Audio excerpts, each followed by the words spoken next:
Bonjour et bienvenue sur Algomius. Nous sommes toujours dans le calendrier de l'Avent du développeur, et il est temps maintenant de nous attaquer à la deuxième étoile. Nous sommes toujours dans l'optique de sauver Noël et de retrouver le grand chef des historiens en essayant de visiter chaque localisation où il aurait pu se trouver. Ok, alors on va voir ce qui va nous être proposé en ce second jour, en termes de première étoile et de deuxième étoile.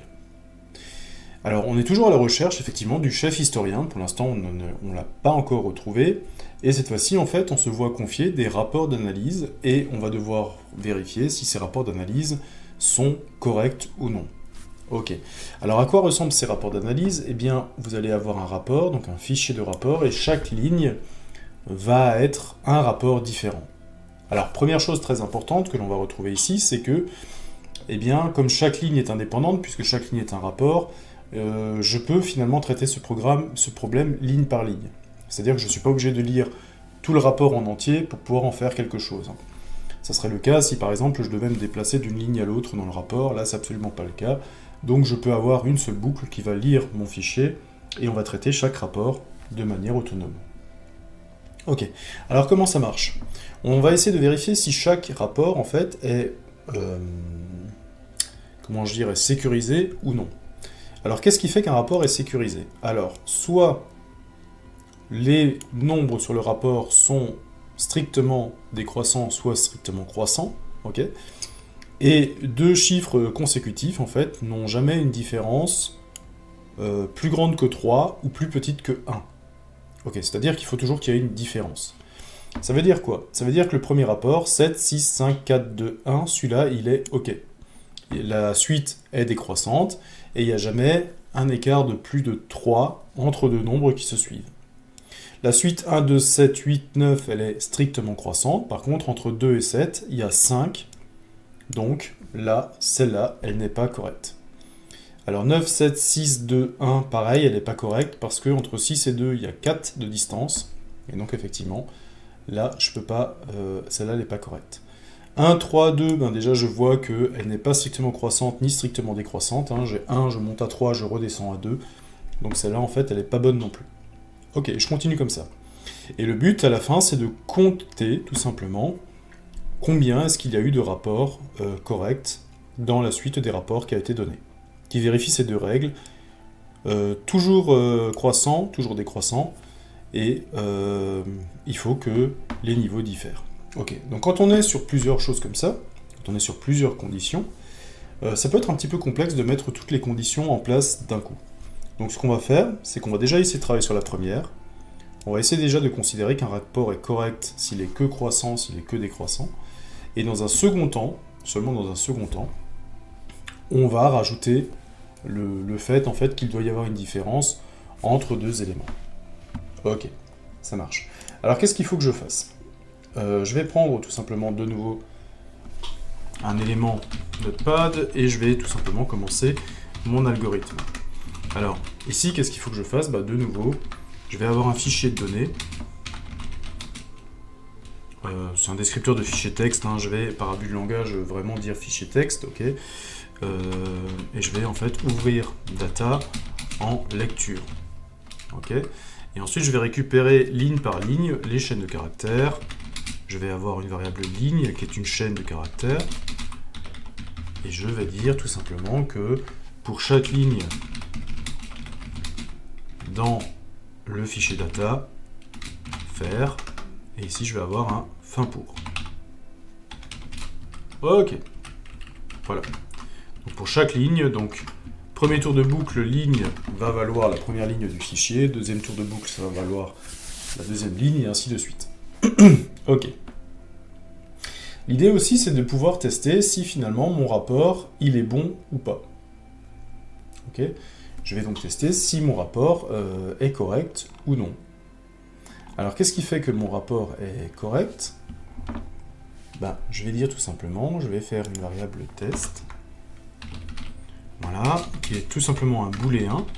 Et cette variable en fait va valoir vrai si le rapport est correct et faux sinon. Alors comment je vais fonctionner? Je vais tout simplement fonctionner en disant que je vais considérer que la situation est bonne jusqu'à preuve du contraire. Donc c'est-à-dire que pour chaque ligne, je vais considérer que le test est un vrai. Voilà, jusqu'à ce qu'on me prouve autre chose. Ok. Ici, je vais devoir faire plein de tests. Et si à la fin, si le test est toujours un vrai, à la fin, alors je vais considérer que le test est OK. Et je vais devoir compter combien il y a de tests à vrai. Alors combien il y a de tests à vrai, ça aussi c'est quelque chose qu'il faut que je mette en place. Combien il y a de tests à vrai, il faut que je les compte. Donc je vais par exemple faire un compteur. Je vais faire un compteur OK. Alors je vais le déclarer en tant qu'entier. Alors au début du programme, je vais mettre mon compteur de OK à 0. Parce que pour l'instant j'ai pas encore de... Comment je voudrais dire, j'ai pas encore de test qui est bon. Si le test étant toujours à vrai à la fin, eh bien ça veut dire que j'ai trouvé un nouveau rapport qui est OK. Et donc tout simplement, mon rapport de OK, il en comporte un de plus. Ok. Voilà. Je commence à voir un petit peu le squelette de mon programme qui commence à s'étoffer. C'est pas mal. C'est pas mal. Ok. Maintenant, si je reprends un petit peu mon programme, à quoi correspond un rapport? Alors un rapport, en fait, c'est tout simplement une ligne qui est composée de nombres séparés par des espaces. Alors vous voyez que dans le test, ici, j'ai que des chiffres, en fait, donc j'ai que des nombres sur une seule position, mais en fait, on va s'apercevoir que quand je vais récupérer mon puzzle input, on va voir que c'est un petit peu plus complexe que ça. Je peux avoir des chiffres, je peux avoir des nombres. Je ne sais pas si je peux avoir des nombres sur 3 positions, j'ai pas l'impression. Mais en tout cas, j'en ai sur 1 et j'en ai sur 2. Donc, je peux pas toutes les lignes ne sont pas à largeur fixe. Et donc, si je veux décomposer les nombres, je vais les décomposer tout simplement sur les espaces. Les espaces, c'est simplement le caractère qui va me permettre de comprendre qu'un nombre est fini et qu'un nouveau nombre commence. Ok, ça marche. Donc ce que je vais faire tout simplement, c'est qu'il va falloir que je divise les nombres, et je vais les mettre dans un tableau. Donc je vais dire par exemple, je vais créer un tableau, et ça en fait c'est un tableau d'entiers. Ok. Et dans ce tableau, je vais ranger à chaque fois le rapport. Donc chaque ligne, je vais mettre dans Tab, je vais mettre les éléments de ligne en utilisant l'espace comme des limiteurs. Donc c'est-à-dire que des limiteurs.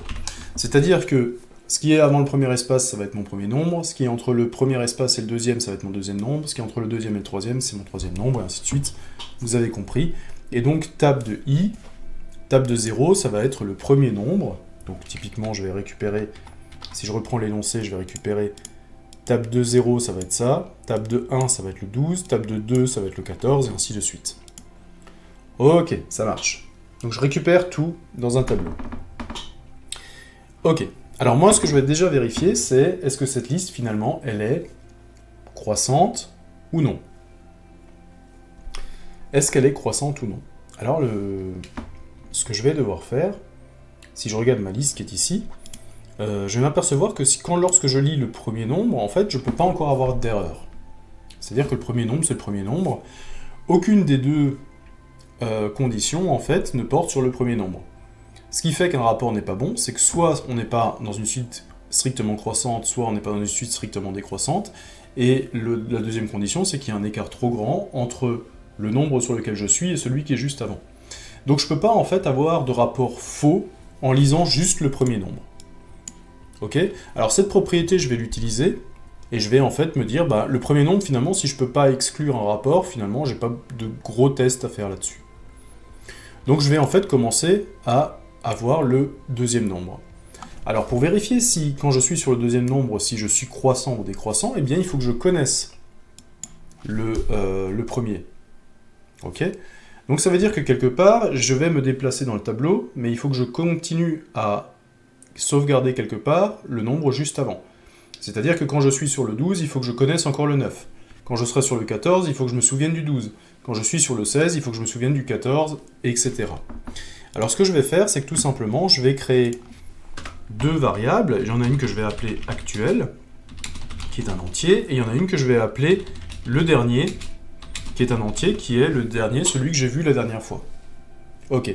Alors si je commence à parcourir la liste et que je commence à parcourir au deuxième élément, ok, je vais juste en fait sauvegarder le dernier. En fait, c'est juste, je vais mettre dedans le premier élément de la liste. Le premier élément de la liste, c'est table de 0. Alors pourquoi je fais ça? Bah déjà, ça va me permettre d'initialiser les différents éléments. Donc ce que je vais faire, c'est que je prends un petit Excel. Ok. On va essayer de comprendre un petit peu comment ça marche. Voilà. Ce que je vais faire, c'est que je vais dire... J'ai donc une liste qui est... Je vais prendre la première. Je vais prendre celle-ci. Hop.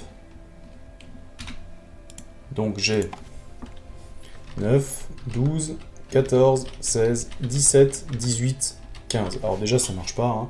Mais bon, pour l'instant, on va travailler là-dessus. Alors ce que je dis, c'est que si je suis sur le 9, je peux encore rien dire. Je peux pas dire que cette liste, elle est bonne ou mauvaise. Ok. Donc ce que j'ai dit, tout simplement, c'est que je vais stocker dans le dernier la valeur 9. Ok. Et puis je vais m'intéresser maintenant, je vais simplement partir maintenant du premier élément. Parcourir du premier élément, ça veut dire que ce que je vais faire, c'est que je vais dire pour chaque élément de tab, mais pas tous les éléments de tab, hein, puisque le premier élément, je l'ai déjà traité ici. Je vais simplement dire privé de son premier élément. Donc, je commence en fait sur l'élément 2, à parcourir tab. Sachant que le premier élément de la liste, je l'ai sauvegardé dans une variable qui s'appelle dernier. Ok. Ça marche. Donc, ce que je peux récupérer, je vais terminer mon pour ici. Je vais dire que la valeur actuelle que je suis en train de traiter, ok, c'est tab de i. Non, c'est élément d'ailleurs. Ah, je vais tout de suite l'appeler actuel, tiens. Je vais l'appeler actuel, et en allant ici, c'est la valeur actuelle, je vais l'enlever d'ici. Voilà. Pour actuel, de tab, virgule, privé de son premier élément. Ok. Donc, j'ai le 9 dans dernier, et je suis en train de traiter le 12. Ok. Pour l'instant, si je suis sur le deuxième élément, ça veut dire en fait que je ne sais pas encore si ma suite est croissante ou pas. Mais par contre, maintenant d'avoir le 9 et le 12, ça va me permettre de le déterminer. Donc ça, c'est encore un cas particulier. Pour l'instant, je ne sais pas encore dans quel sens je vais. Donc ce que je vais faire aussi, c'est que je vais déclarer une variable sens. Alors on pourrait l'avoir en entier, hein. Moi je vais la mettre en fait en chaîne de caractères. Ça va me permettre en fait, alors c'est pas très optimisé, hein, mais ça va me permettre de rendre mon code un petit peu plus lisible, hein. Alors le sens, avant mon parcours, pour l'instant dans sens, pour l'instant il n'y en a aucun. Ok. Pour l'instant j'ai pas de sens. Ça marche. Maintenant si je parcours chaque élément de mon tableau, eh bien je vais avoir trois possibilités de sens. Soit sens est égal à aucun, ça veut dire qu'aucun sens n'a encore été déterminé. Alors je vais faire quelque chose. Sinon c'est que j'ai déjà déterminé un sens. Sinon, si sens égale croissant, ah, il me manque juste un. Hop. Si sens égale croissant, là, je sais déjà que je suis dans une suite croissante. Ok? Alors, je vais faire quelque chose. Sinon, si sens égale décroissant, alors je vais faire encore autre chose, et là, je vais terminer le fin-ci. Voilà. En gros, je vais découper ça comme ça. Si j'ai déterminé encore aucun sens, ça veut dire que je suis sur le deuxième élément, et là, il faut que je fasse quelque chose. Sinon, c'est que je suis sur un croissant. Sinon, c'est que je suis sur un décroissant. Ok. Bon. Bah, c'est pas trop mal. On est plutôt bon. Et maintenant, bah, il va falloir que je me débrouille pour savoir ce que je fais dans chacun des cas ci-dessus.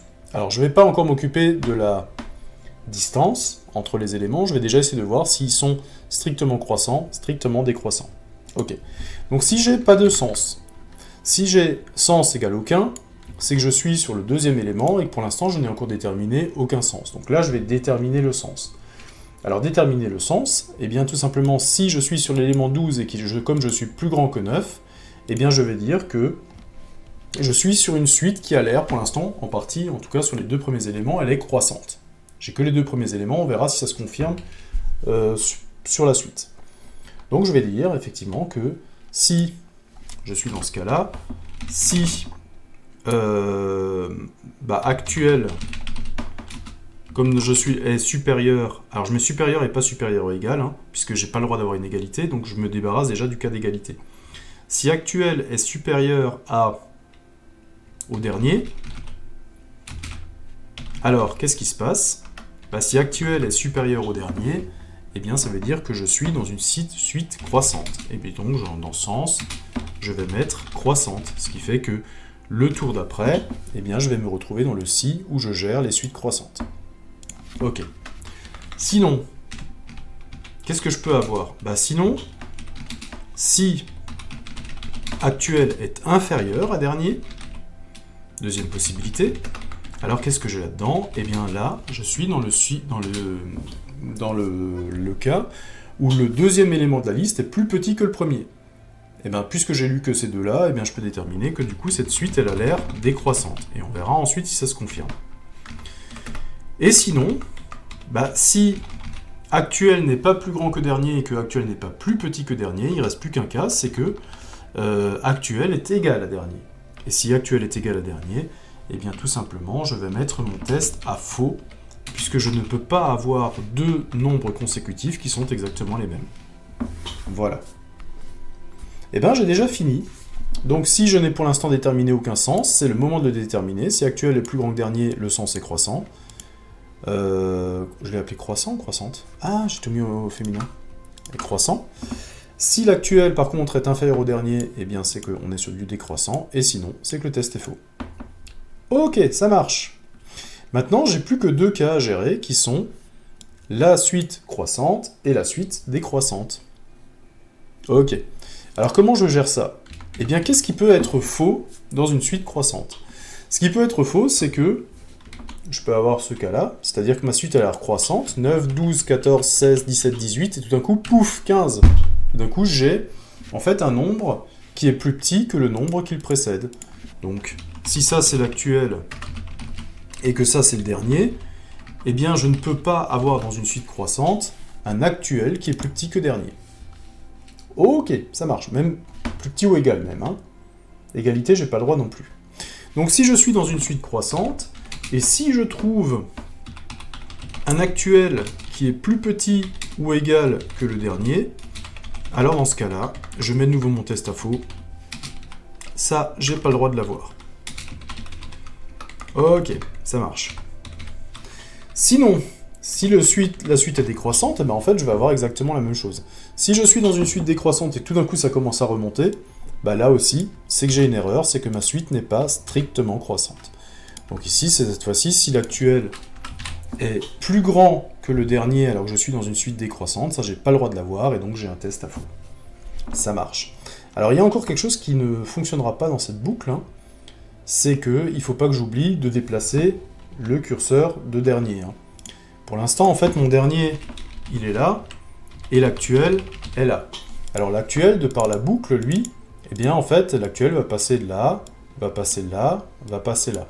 Donc moi, ce qu'il faut que je fasse, c'est juste avant de déplacer l'actuel, il faut que je mette le dernier sur la même position et que je déplace l'actuel ensuite. Et puis après, une fois que j'ai traité, je remets le dernier sur l'actuel avant de redéplacer l'actuel, et comme ça, le dernier suivra toujours de 1. Ok.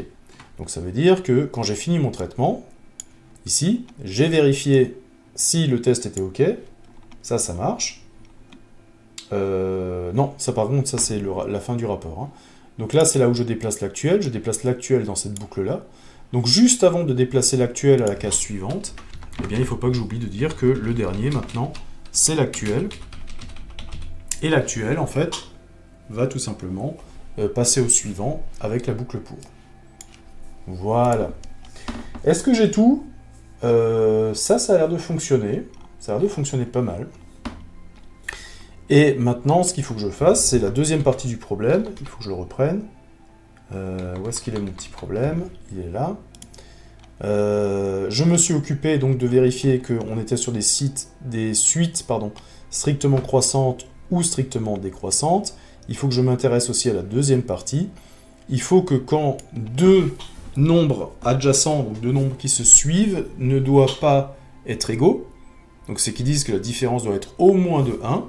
Alors ça je l'ai déjà vérifié, parce que dans tous les cas, j'ai vérifié en fait que s'il y a égalité, donc s'il y a égalité c'est faux, s'il y a égalité c'est faux, et s'il y a égalité c'est faux. Donc en fait, le test pour vérifier que si c'est supérieur à 0 en termes de distance, c'est quelque chose que j'ai déjà intégré dans mon programme. Maintenant, ce qu'il faut que je vérifie, c'est que la distance ne soit jamais plus grande que 3. Ok, ça marche. Alors, où est-ce que je dois la mettre, cette distance? Eh bien, en fait, il faut que je la mette à tous les endroits où je compare l'actuel et le dernier. Donc ici, l'actuel est supérieur à dernier et que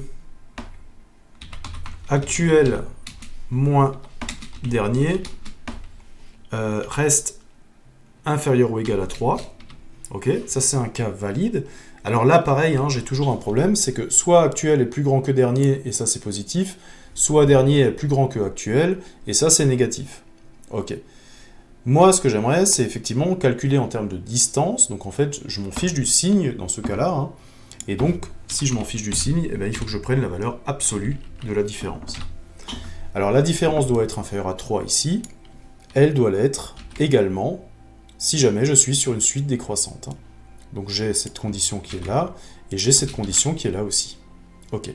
Donc ça veut dire que si les deux sont égaux, j'ai faux, et si la valeur absolue de la différence entre les deux termes, entre actuel et dernier, est plus grande que 3, bah j'ai faux aussi.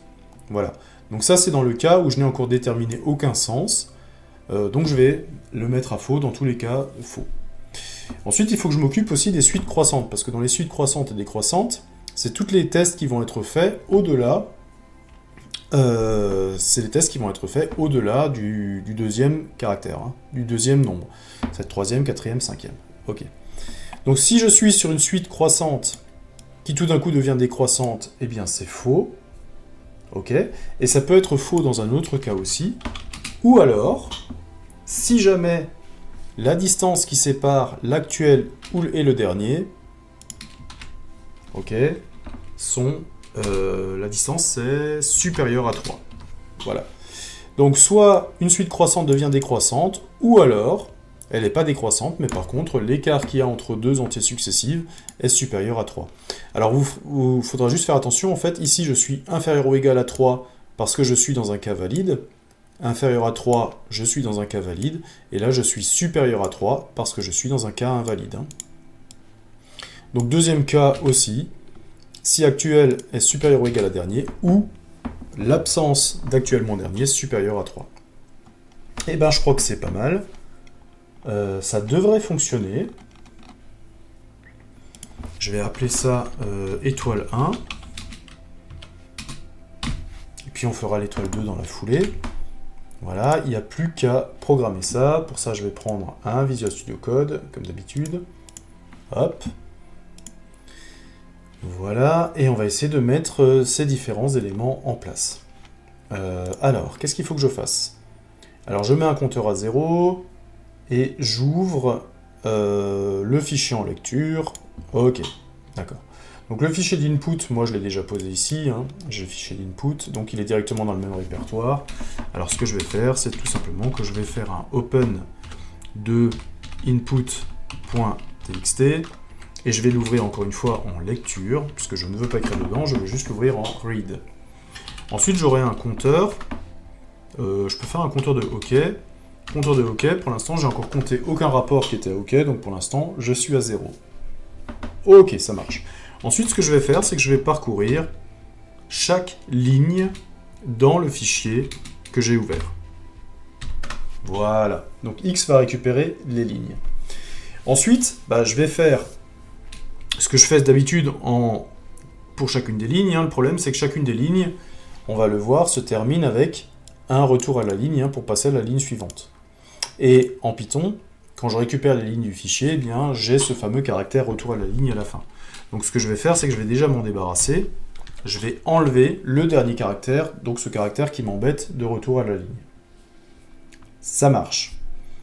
Maintenant, je vais faire utiliser une fonction split, et split en fait va me transformer en liste les différents éléments de ma liste. Alors tout simplement, je me suis aperçu que dans input, les nombres étaient séparés par des espaces. Et donc je vais faire un split sur le caractère espace. Alors à quoi ça va m'amener? On va tout simplement afficher la liste et puis regarder ce qu'il y a dedans. Hop, je vais faire des 2.pi. Voilà, j'ai récupéré ma liste. Alors, il faut juste que je fasse attention, parce que pour l'instant, mes éléments sont de la chaîne de caractères et ne sont pas du numérique. Ça peut poser problème si jamais j'ai des calculs à faire. On verra ensuite comment je peux faire ça. Ok, donc vous voyez que j'ai une liste maintenant qui décompose tous les éléments que j'ai à ma disposition. Si je regarde la dernière liste, j'ai une liste qui contient 66, 64, 63, 62, 59, 58.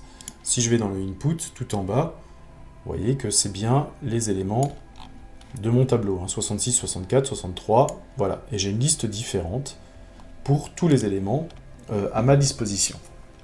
Ok. Alors qu'est-ce qu'il faut que je fasse ensuite? Alors il faut que je prenne ma variable test à vrai, parce que pour l'instant j'ai pas trouvé d'erreur, donc je considère que c'est bon.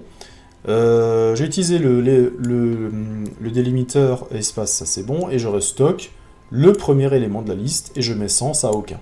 Voilà. Donc un peu d'initialisation. Ok.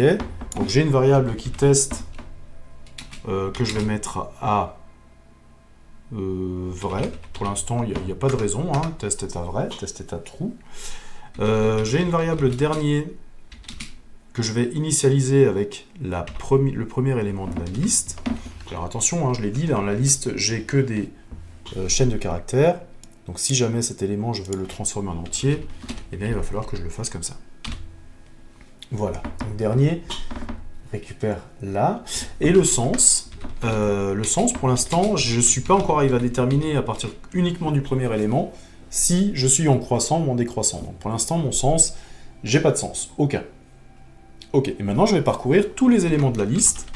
For E in L. Ok. Alors, à quelques bémols près, c'est que comme le dernier je l'ai déjà récupéré, c'est pas la peine de reprendre le premier élément. Donc je vais prendre la liste, mais privée de son premier élément. Ok. Je vais pas commencer à l'indice 0, mais je vais commencer à l'indice 1. Et deuxième problème que je vais essayer de régler, c'est que pour l'instant, chaque élément de ma liste est une chaîne de caractères et pas un entier, donc il va falloir que je convertisse mes chaînes de caractères en entier. Alors ça, je peux le faire directement, je vais recomposer une liste. Hop, je vais recomposer une liste. Tac. Et cette liste, elle va contenir des éléments qui sont la conversion entière des éléments pour les éléments qui viennent de la liste L privée de son premier élément. Ok. Donc l'idée, c'est que je prends ma liste L, ok, et je prends élément par élément, chaque élément, je le transforme en entier, et l'ensemble de ces éléments, eh bien, je le remets dans une liste que je reconstitue ici. Et ensuite, je vais faire parcourir, tous les éléments de cette liste. Donc, pour le dernier cas, ils vont avoir 66 convertis en entier, 64 convertis en entier, 63 convertis en entier, et ainsi de suite, et je vais avoir tous mes éléments. Ok. Et là, ici, maintenant, je vais retrouver... Donc, j'ai fait ma boucle, et maintenant, il faut que je retrouve mes 3 cas. Mes 3 cas, c'est quoi? C'est soit j'ai aucun sens, soit je suis dans quelque chose de croissant, soit je suis dans quelque chose de décroissant. Ok. Donc, if sens égale aucun, alors je fais quelque chose. Elif sens égale décroissant, ou croissant, je crois que j'avais au début, c'est pas grave. Croissant, je fais quelque chose. Elif sens égale décroissant, je fais encore quelque chose. Voilà. Donc j'ai mes 3 cas et qu'il va falloir que j'alimente. Ici, j'ai terminé mon if. Alors il râle un peu parce que j'ai pas le droit d'avoir des if vides en Python. C'est absolument aucun problème, mais je vais les remplir tout à l'heure. Donc j'ai géré mes 3 cas. Ce qu'il ne faut pas que j'oublie, c'est qu'à la fin, eh bien, je mette le dernier à jour avec l'actuel, juste avant que l'actuel aille à la position suivante pour conserver justement mes éléments. Donc ça veut dire que dans le dernier, je dois mettre l'élément de parcours, hein, l'élément actuel. Je pourrais l'appeler actuel, hein, pour que ce soit plus clair. Je vais mettre actuel dedans. Dernier, il est là. Ah, il râle juste parce que le if n'est pas terminé. Ok, ça marche. Et je vais juste terminer. Après ma variable de parcours pour, si le test est toujours à vrai, eh bien ça veut dire que mon rapport est bon et il faut que je le comptabilise.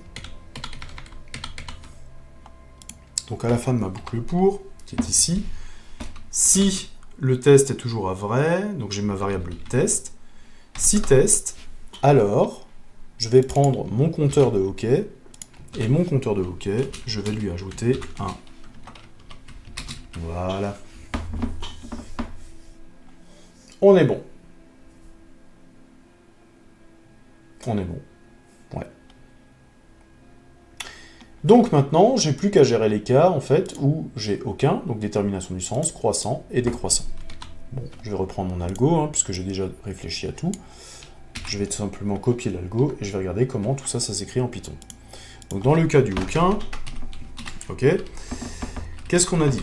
On a dit if actuel supérieur à dernier, et la valeur absolue de la différence entre l'actuel moins dernier ne doit en aucun cas être supérieure à 3.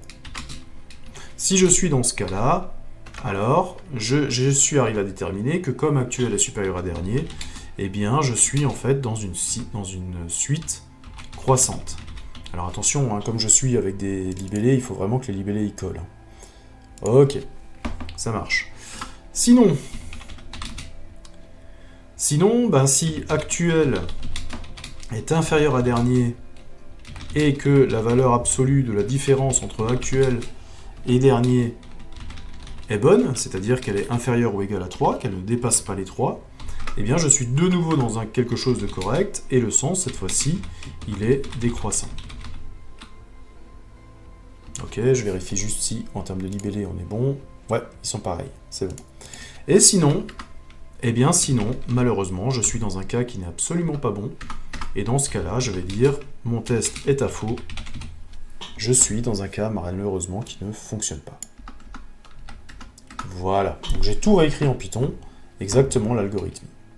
Donc je vais m'occuper maintenant du cas de ma liste croissante. Donc je suis dans une liste croissante, et qu'est-ce qui fait qu'une liste croissante pourrait ne pas être bonne? Eh bien, soit tout d'un coup j'ai un élément qui est plus petit que celui qui le précède, donc j'ai un actuel qui est plus petit ou égal, hein, même l'égalité serait un problème aussi, ou alors j'ai quelque chose de complètement autre, j'ai la différence de distance entre la valeur actuelle et la dernière valeur que j'ai lue, donc celle qui était juste avant, qui est supérieure à 3, ce que je n'accepte pas non plus. Donc si je suis dans un de ces deux cas, eh bien encore une fois, je suis dans un rapport faux. Test false. Ok. Je vais m'occuper du décroissant. Le décroissant, qu'est-ce que je vais récupérer? Hop. Je vais récupérer le décroissant. Voilà. If actuel supérieur ou égal à dernier. Voilà. Or, abs, la différence de l'actuel moins le dernier, la distance qui doit être entre les deux, toujours. Si elle est supérieure à 3, je suis aussi dans le cas où j'ai un problème. Et dans ce cas-là, de nouveau, soit j'ai une liste décroissante avec un élément qui devient plus grand, soit j'ai effectivement une distance qui est supérieure à 3, mais dans les deux cas, c'est une liste qui est fausse. Voilà. Et je crois que c'est bon. Alors la seule chose qui me manque, c'est qu'à la fin, il faut évidemment que j'affiche combien j'ai compté de rapports, hein, et je pense qu'on devrait être bon. Alors c'est pas une version très optimisée, hein. Pourquoi? Parce qu'à partir du moment où en fait, on trouve quelque chose de faux, normalement, on devrait pouvoir sortir de la boucle. Alors que là, même si on trouve un rapport faux, on va quand même aller jusqu'à la fin de la boucle. Mais c'est pas très grave, hein. Les rapports sont pas très longs, mais ça pourrait être en fait une source d'optimisation que l'on pourrait mettre en place. Alors on sauvegarde, on va juste essayer d'exécuter tout ça. On va regarder si tout marche. J'ai 510. Est-ce que c'est bien le... Oui, c'est bien ce qu'on m'a demandé. La réponse, pour moi en tout cas, en ce qui me concerne, c'était 510. Ok, ça marche. Niveau 2, deuxième étoile, c'est pas très très compliqué non plus. Hein. La deuxième étoile, en fait, elle va juste dire, voilà, que les ingénieurs sont surpris. Il n'y a pas beaucoup de rapports, finalement, qui sont corrects. Hein, on est quand même parti de près de 1000 rapports et il n'y en a que 510 qui sont corrects. Comment ça se fait Et en fait, il se rend compte qu'on peut peut-être être un petit peu plus coulant, finalement, sur les résultats des rapports. Et on pourrait, en fait, tolérer une seule erreur de ce que l'on a vu jusqu'à présent. C'est-à-dire que s'il y a une seule erreur, finalement, on va dire, bon, le rapport, il est bon à une erreur près, donc on va le considérer comme correct. Ok, donc s'il n'y a qu'une erreur, c'est bon. Ben, en fait, il n'y a pas grand-chose à changer dans le programme pour obtenir cette seconde étoile. Je vais juste copier-coller. Voilà, je vais garder ma solution d'étoile 1 et je vais garder ma solution d'étoile 2. Alors en fait, qu'est-ce qu'il faut changer? Si on comprend bien notre rapport, ça veut dire que où est-ce qu'on estime en fait qu'un rapport est faux? Bah, il est faux là, il est faux là, et il est faux là. Ok, donc ça c'est les principes qui nous permettent de savoir que mon rapport est faux. Ok. Et on avait dit que, à l'époque, enfin dans la première version, qu'on comptait un rapport comme OK si j'avais 0 erreur. Ok. Maintenant, on nous dit juste qu'une erreur, finalement, c'est pas très très grave. Alors, ce que je vous propose de faire, on va juste créer un compteur d'erreurs, qui est un entier. Et ce compteur d'erreurs, qu'est-ce qu'on va dire? Pour chaque ligne, en fait, dans le fichier, je vais considérer, en fait, qu'on peut avoir une erreur. Une seule, c'est bon. Et donc, on va juste les compter. Alors, comment on va les compter? Eh bien, pour chaque ligne, je vais dire que quand je commence à exploiter ma ligne, pour l'instant, le compteur d'erreur, je le mets à 0. Ok? Toujours pour les mêmes raisons, je ne peux pas avoir d'erreur, en fait, lorsque je lis le premier caractère. Je n'ai pas encore déterminé si la suite était croissante ou décroissante, et quand j'ai que le premier caractère, je n'ai pas d'écart, en fait, avec le précédent, puisqu'il n'y en a pas. Ok, donc les erreurs, en fait, elles vont arriver qu'après. Et ce que je vais faire, c'est qu'au lieu de dire « j'ai une erreur, ça devient faux », en fait, ce que je vais faire, c'est que si j'ai une erreur, le compteur d'erreur, en fait, va juste prendre une erreur en plus. Ok, et le compteur d'erreur va prendre une erreur en plus à chaque fois, en fait, que je mettais mon test à faux. Voilà. Le compteur d'erreur, il est une erreur lorsque j'ai un écart trop important ou que les nombres sont égaux. Que je suis dans une suite croissante, si je suis dans une suite croissante et que j'ai un nombre plus petit ou alors que j'ai un écart trop grand, le compteur d'erreur prend 1. Le compteur d'erreur prend 1 également. Donc en fait, j'ai plus besoin de ma valeur test, en fait. La valeur test, finalement, elle disparaît. Est-ce que je l'avais quelque part? Ouais, je l'avais là. J'en ai plus besoin. Je vais juste utiliser mon compteur d'erreur. Et mon compteur d'erreur, qu'est-ce qu'il va faire?